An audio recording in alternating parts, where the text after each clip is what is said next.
When it comes to Buddhism, there have been historical conversations that, although brief, left a lasting impact. The dialogue between the Buddha and King Menander is a classic example. This was not a typical sermon, it was more like a sharp philosophical debate. On one side stood a powerful king, battle-hardened, intelligent, and deeply logical. On the other was a humble monk, with no authority or status, but possessing calmness and profound wisdom.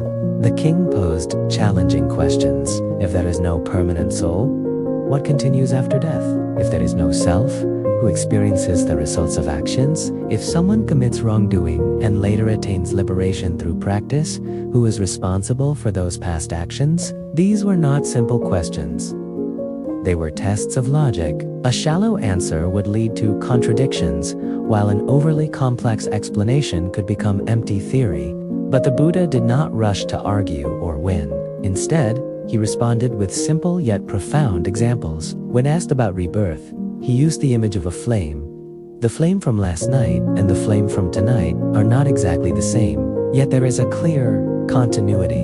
In the same way, the stream of consciousness is constantly changing from moment to moment. There is no fixed entity, yet there is an ongoing continuity. It is this continuity together with the karma one has created that leads to rebirth. There is no need for a permanent self or cause and effect to exist. What makes this especially remarkable is that the Buddha did not reject logic, but he also did not get trapped in it. He used language as a tool to help listeners move beyond their attachment to concepts. His answers were not meant to persuade through authority. Instead, they acted like a mirror, allowing people to reflect on how they themselves were thinking. At times, he even pointed out that his teachings were not something to cling to. When the king argued that if everything changes, then the teachings must also change, the Buddha agreed. He explained that the teachings are like a raft used to cross a river. Once you reach the other side, there is no need to carry it with you.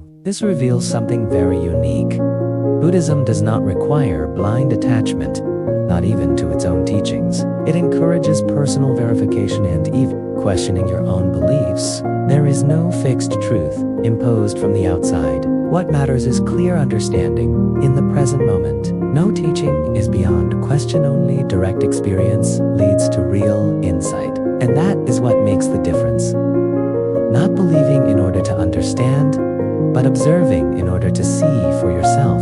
Don't miss upcoming videos on Buddhist wisdom. Be sure to subscribe and turn on notifications.